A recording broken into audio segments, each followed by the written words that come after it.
200 logs are stacked in such a way that there are 20 logs in the bottom row, 19 in the next row, 18 in the next row, and so on. In how many rows 200 logs are placed and how many logs are there in the top row? Basically यहाँ पर कहा गया है कि हमारे पास total कितने दे रखे हैं 200 लॉग्स। लॉग्स मतलब जैसे लकड़ी के इस तरीके से हमारे पास रेक्टेंगुलर शेप के ब्लॉक्स दे रखे हैं, ठीक है। अब कहा गया है कि इनको हमने स्टैक कर दिया, तो जो बॉटम मोस्ट पार्ट है उसके अंदर हमने क्या करा, इस तरीके से जब उसको अरेंज करना चालू किया तो हमारे पास बॉटम मोस्ट पार्ट के अंदर थे 20 लॉक्स। फिर हमने क्या करा, इसके ऊपर वाला जो पार्ट है इसके ऊपर कितने लॉक्स थे, ऐसे करते करते हमारे पास देखा गया कि यहाँ पर जो लॉक्स थे वो कितने आ रहे थे, वो आ रहे थे 19 लॉक्स। और इसी तरीके से इसके ऊपर वाले जो पार्ट है उसमें क्या था, उसमें थे 18, और इसी तरीके से धीरे धीरे कम होते जा रहे थे। ये पार्ट क्लियर है। और वो पूछ रहा है कि कितने ऐसे यहाँ पर लॉक्स रहेंगे, और साथ में जैसे जैसे हम ऊपर जाएंगे तो ये जो लास्ट वाली रो होगी, क्योंकि जैसे इस वाली रो में 20 लॉक्स थे, इसमें 19, इसमें 18, तो लास्ट वाली रो में कितने लॉक्स होंगे ये भी हमें बताना है कि यहाँ पर कितने लॉक्स होंगे। ये पार्ट क्लियर है। अब देखिए, सबसे पहले अगर हम देखें तो ये नंबर ऑफ लॉग्स अगर देखा जाए तो पहले में 20 है, फिर उसमें उसके बाद 19 है, फिर उसके बाद 18 है, फिर उसके बाद 17 है, एंड सो ऑन। तो ये एक हमारे पास एपी के फॉर्म में बनकर आ रहा है, जिसका जो फर्स्ट टर्म है वो कितना है, 20 है, और साथ में जो कॉमन डिफरेंस है वो कितना आ गया, -1। ये पार्ट क्लियर है। अब उसने कहा है कि ये सारे हमारे पास कितने हैं, 200 लॉग्स हैं। 200 लॉग्स का मतलब ये है कि इन सब का जो सम रहेगा वो टोटल 200 होना चाहिए। तो मतलब हम ऐसा बोल सकते हैं ना कि यहाँ पर एस एन इक्वल टू कितना होना चाहिए, 200।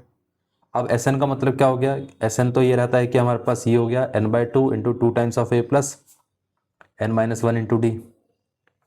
अब देखिए, n तो हमें पता नहीं, क्योंकि हमें पता नहीं है ना कि कितनी रोज होंगी। तो सबसे पहले हम क्या करते हैं कि यहाँ पर एस एन की वैल्यू रख देते हैं, which is 200, and this one is n/2, और यहाँ पर आ जाएगा 2 टाइम्स ऑफ ए, कितना है, ए था 20 प्लस n-1 इंटू -1। ये पार्ट क्लियर हो गया। अब देखिए, इस 2 को इससे मल्टीप्लाई कर देंगे तो 400 आ जाएगा, और यहाँ पर ये कितना आ गया, 40 इंटू n, 40n प्लस यहाँ पर ये कितना आ जाएगा, -1, तो मतलब माइनस का n हो जाएगा, और ये n हो जाएगा तो मतलब माइनस का n², तो माइनस माइनस प्लस हो गया, प्लस का n आ गया। तो अगर हम इस पूरे पार्ट को लेफ्ट साइड पे ले आए तो ये कितना आ जाएगा, ये आ जाएगा हमारे पास n², 40n plus n which is 41n, तो ये आ जाएगा माइनस का 41n, और ये कितना था, प्लस का 400। ये पार्ट क्लियर हो गया।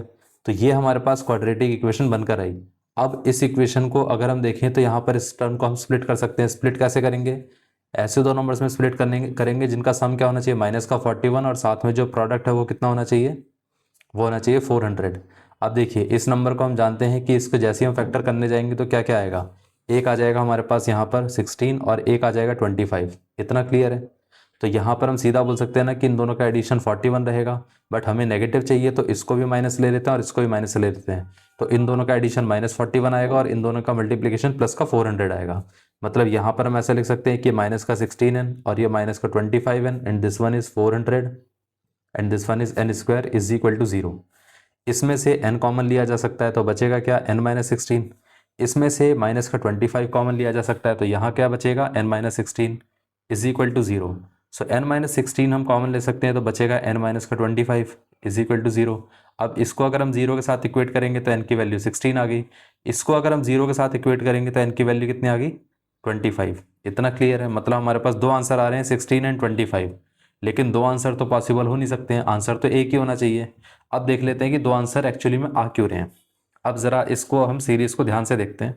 ये AP दे रखा था, यहाँ पर क्या था, 20, 19, 18 एंड सो ऑन। यहाँ पर n की वैल्यू कितनी आई, 16 आई। मतलब 16th टर्म तक इन सब का एडिशन करेंगे तो भी 200 आ रहा है। और साथ में अगर हम देखें तो 17, 18 and so on up to 25, और इन सब का भी एडिशन करेंगे तो भी 200 आ रहा है। अब ऐसा क्यों आ रहा है वो देखते हैं। अगर हम A16 की वैल्यू देखें तो वो कितना आता है, A प्लस 15D, और A कितना था, 20 प्लस 15 इंटू -1। ये पार्ट क्लियर है। तो ये आ जाएगा हमारे पास 5। इतना क्लियर है। अगर हम A25 की वैल्यू देखें तो ये आता है A प्लस 24D।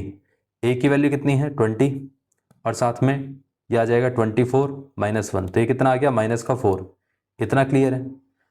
कहने का मतलब ये है कि ये जो एक्चुअली में हमारे पास सीरीज थी वो ऐसे थी, 20, 19, 18, 17, देन 16 एंड सो ऑन। फिर यहाँ पर जो 16th टर्म था वो था 5, ये था हमारा 16th टर्म, और साथ में ऐसे करते करते करते करते हम यहाँ पर आ गए -4 पे, ये था हमारा 25th टर्म। इतना क्लियर है? अब वो कह रहा है कि इन सब का एडिशन होकर भी 200 आ रहा है।